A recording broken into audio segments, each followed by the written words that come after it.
ایک بچے کو باندھ دیتے ہیں اور باقی ارد گرد ہو جاتے ہیں. وہ باندر قلعہ سکول نہیں سی پڑھتا انہوں نے سی مسیحتیں سڑ دیتا ہے.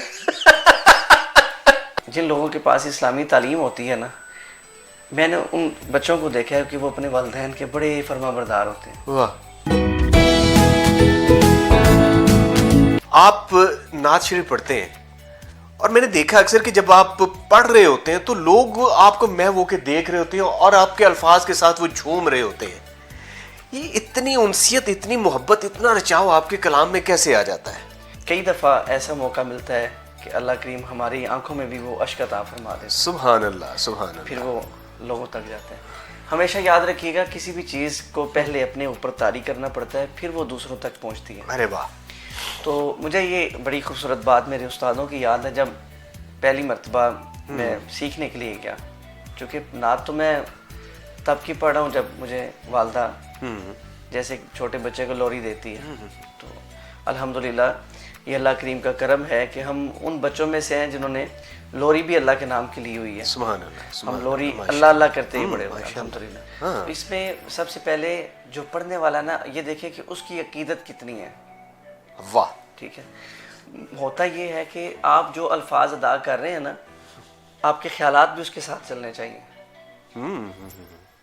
آپ جو الفاظ, ایگزامپل آپ مجھے لاہور کا کوئی راستہ بتاتے ہیں, تو اگر آپ کا خیال راستے پہ نہیں ہوگا تو آپ مجھے غلط بتا دیں گے. آپ مجھے بتائیں گے جی یہاں سے لیفٹ ہونا ہے, یہاں سے رائٹ ہونا ہے, اسٹریٹ جانا ہے, اتنا آگے جانا ہے, اتنا رہنا ہے. ہاں ایک بلڈنگ بھی آئے گی. واہ. ایک بلڈنگ بھی آئے گی. ہاں وہاں سے ایسے بھی ہونا ہے. تو اس طرح جب ہم مدینے کی بات کرتے ہیں تو اس وقت الحمدللہ ہم خود مدینے کی گلیوں میں گھوم رہے ہوتے ہیں. سبحان اللہ. وہ منظر آنکھوں میں ہوتے ہیں, وہ ذہن میں ہوتے ہیں, تصور, بالکل تصور میں ہوتے ہیں.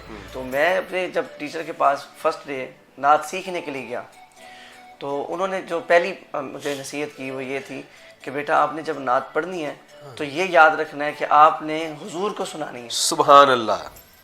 آپ نے یہ خیال اور یہ تصور کرنا ہے کہ آپ نے جو ہاتھ باندھے ہوئے ہیں اور جو آنکھیں بند کی ہیں, آپ حضور کے روضے کے سامنے کھڑے ہیں اور وہ آپ کی نعت سن رہے ہیں. سبحان اللہ. تو جب ہم یہ تصور رکھیں گے, جب یہ خیال رکھیں گے, تو جب ہم حضور کی بارگاہ میں پیش ہو جائیں گے, جب ہماری حاضری حضور قبول کر لیں گے تو محفل میں روحانیت خود ہی آ جائے. سبحان اللہ. ماشاء اللہ, ماشاء اللہ. جس گھر میں کوئی بچہ تھوڑا سا نارمل ہوتا ہے, ڈسیبل ہوتا ہے, اس کو اٹھا کے تو مدرسے میں ڈال دیتے ہیں کہ بھائی یہ یہی کام کرے گا, اس کو حافظ بنا دے.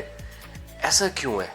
یہ ہمارے معاشرے کا ایک موسٹلی آپ نے دیکھا ہوگا ہے. بالکل. جو نہیں پڑھتا اس کو کہتے ہیں جی اس کو اچھا وہ یہ اب یہ نہ سمجھ آپ ماشاءاللہ مجھے ٹھیک ٹھاک نظر آپ کے حوالے سے بات نہیں کر رہا, ایک جنرل بات کی ہے میں نے.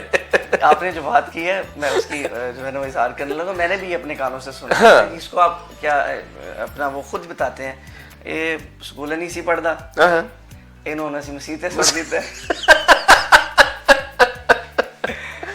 اچھا. اور ایسے ہونا نہیں چاہیے. کیوں ہے ایسا؟ ہمارا معاشرہ کیوں یہ سمجھتا ہے کہ جو کسی قابل ہے نعوذ باللہ کو اس کو ہم دین کی طرف بھیج دیں؟ بھائی دیکھیں اس کو ہمیں سمجھنا پڑے گا. ہمارا جو ایمان جو ہے نا وہ یہ کہتا ہے کہ قبر میں جب ہم نے جانا ہے تو ہمیں جس کتاب نے بچانا ہے وہ قرآن ہے. اللہ اکبر. بے شک, بے شک. اس پہ ہمارا ایمان ہے. اور یہ صرف مطلب کہ الفاظوں تک نہیں ہے, اس کی حدیث موجود ہے. اللہ کی طرف سے حکم ہے قرآن پڑھو, سجدہ کرو. نبی علیہ السلام نے فرمایا قرآن پڑھو, رکوع کرو. کہنے کا مقصد یہ ہے کہ ہم نے اس چیز کو ذہن نشین کر لیا ہے کہ یقیناً اسکول کی تعلیم ہونی چاہیے, ہر ایک کے پاس ہونی چاہیے. ہمیں معاشرے میں اٹھنا بیٹھنا چلنا آنا چاہیے. لیکن میں آپ کو یہاں پہ ایک چھوٹی سی بات کروں گا جو میں نے دیکھا ہے اور جو میں نے سوچا ہے اپنے لیے. واللہ آپ کے اس پروگرام میں میں بہت بڑی بات کرنے لگا ہوں اور کوشش کیجیے گا جو ناظرین سن رہے ہیں. میں نے دیکھا ہے کہ جن لوگوں کے پاس اسلامی تعلیم ہوتی ہے نا, میں نے ان بچوں کو دیکھا ہے کہ وہ اپنے والدین کے بڑے فرما بردار ہوتے ہیں. والدین کے ساتھ بڑی بڑی شفقت کرتے ہیں چونکہ انہوں نے قرآن حدیث پڑھا ہوتا ہے. اور میں نے بہت سارے ماشاءاللہ ایسے عالم دیکھے ہیں جو جن کی ہم نے زندگی دیکھی ہے, بڑی خوبصورت ہے. ٹھیک ہے. جیسے کہ ایک ادھر ہی لے لیں کہ ایک اسکول کا بچہ ہے اور ایک مدرسے کا بچہ ہے, دونوں کی لائف الگ ہے, دونوں کی زندگی الگ ہے. جو مدرسے کا بچہ ہے وہ قرآن بھی پڑھ رہا ہے, نمازیں بھی پڑھ رہا ہے, اس کو ہر حدیث بھی یاد ہے, قرآن کریم بھی یاد ہے.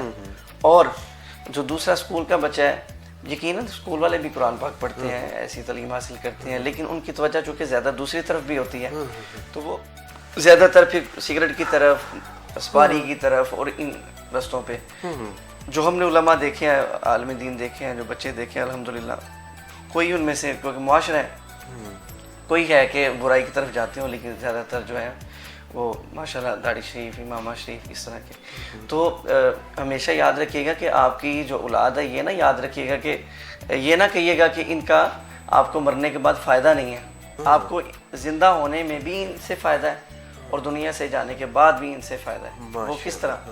جب آپ دنیا سے چلے جاتے ہیں تو یہ بچے جو ہیں وہ آپ کے لیے دعا کرتے ہیں, ماشاءاللہ ماشاءاللہ, یہ آپ کی ذریعے دعا بنتے ہیں. ماشاءاللہ. تو اگر آپ دنیا میں ہیں تب بھی اور دنیا سے جانے کے بعد تب بھی. اور ہمیشہ یاد رکھیں, ان کو ایسی تعلیم دلوا کے جائیں, اپنے بچوں کو اتنا قابل کر کے جائیں, کم از کم کچھ نہ ہو تو ان کو نماز جنازہ تو آتی ہو. لاکھوں روپیہ لگا کے اپنے بچے کو دنیاوی تعلیم سے آراستہ کرتے ہیں. جیسے صاحبزادے نے فرمایا کہ کیا کریں گے, گزر جائیں گے, اس کے بعد سائلنٹ ہو جائے گا. اس سے پہلے کہ آپ کا بچہ آپ کے لیے سائلنٹ ہو جائے, خدارا دنیاوی تعلیم کے ساتھ ساتھ اس کو دینی تعلیم سے بھی آراستہ ضرور کرے, تاکہ آپ کے جانے کے بعد بھی ایک دعاؤں کا سلسلہ چلتا جاری رہے. اچھا سر, ایک چیز بتائیے مجھے, بچپن میں کوئی صرف یہ اسی طرف لے یا کوئی کھیلنے ویلنے کا بھی شوق تھا, لائک کرکٹ ہو گیا یا سم تھنگ ایلس؟ بس کچھ ہلکی پھلکی کھیلیں. کیا کھیلا ہے؟ گلی محلوں میں جو بچے شوق سے کھیلتے ہیں, گیند بیٹ ہو گیا, پھر اس کے بعد وہ باندھ کے ایک بچے کو باندھ دیتے ہیں اور باقی ارد گرد ہو جاتے ہیں. وہ باندر قلعہ. اس کا مطلب ہے, وہ ایک ہمارے دوست سے کہا کرتے کہ ایج کو انجوائے کرنا چاہیے. آپ بچے ہیں تو یہ نہ کہیں کہ آپ ڈاکٹر والی سوچ لے کہ بڑے ہو نہیں سوچ, بچپن کو اسی طرح سے گزارنا چاہیے بچوں کی طرح. ہمارے بیان کرنے میں, ہمارے پڑھنے میں کوئی اخلاص کو بہتر کرنے کی ضرورت ہے کہ دکھاوا نہ ہو, ایک رچاؤ, ریاکاری نہ ہو. ریاکاری نہ ہو. بالکل, ریاکاری کی تو جو عبادت ہے وہ بھی قبول نہیں ہے, قبول نہیں, منہ پہ مارتی جاتی ہے. تو باقی اس میں ضروری نہیں ہے کہ پڑھنے والا ہی ریاکار ہے, سننے والے جو افراد ہیں اگر ان کی توجہ ہی نہیں ہے تو یعنی کہ دونوں طرف کام ہونے کی ضرورت ہے اس میں. بندہ ایک محفل میں بیٹھا ہوا اور اس کے خیالات گھر کے آٹے کی طرف ہیں, تو وہ وہاں سے کیا لے کے اٹھے گا؟